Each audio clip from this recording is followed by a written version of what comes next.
हाय दोस्तों, नमस्कार। मैं अपने यूट्यूब चैनल पे आप सबका स्वागत करती हूँ और एक नई गीत सुना रही हूँ। गीत आप लोग को कैसी लगी कमेंट बॉक्स में बताना।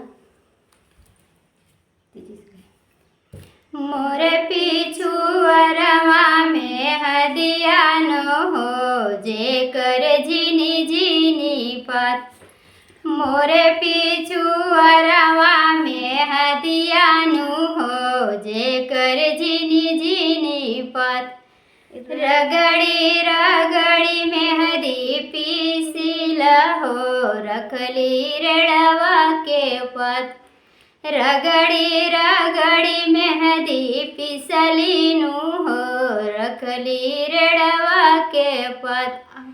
अपना तो रखी कनिया गुरिया नु हो पिया के रची रची हथ।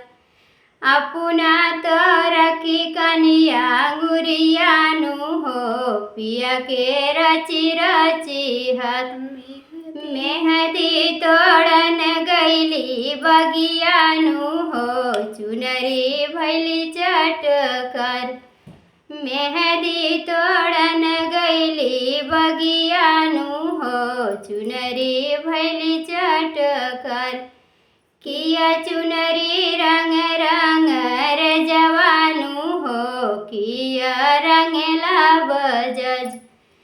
किया चुनरी रंग रंग रे जवानु हो किया रंगला बजज।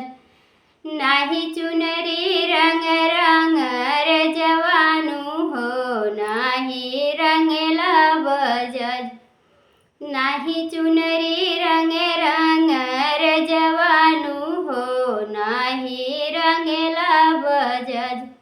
मेहदी तोड़न गईली बगिया नु हो चुनरी भैली चटकर।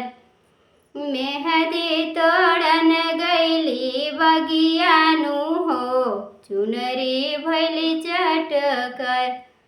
मोर पीछू अरवा में हदिया नु हो जे कर झीनी झीनी पत। तो कैसे लगी ये गीत कमेंट बॉक्स में बताना आप लोग।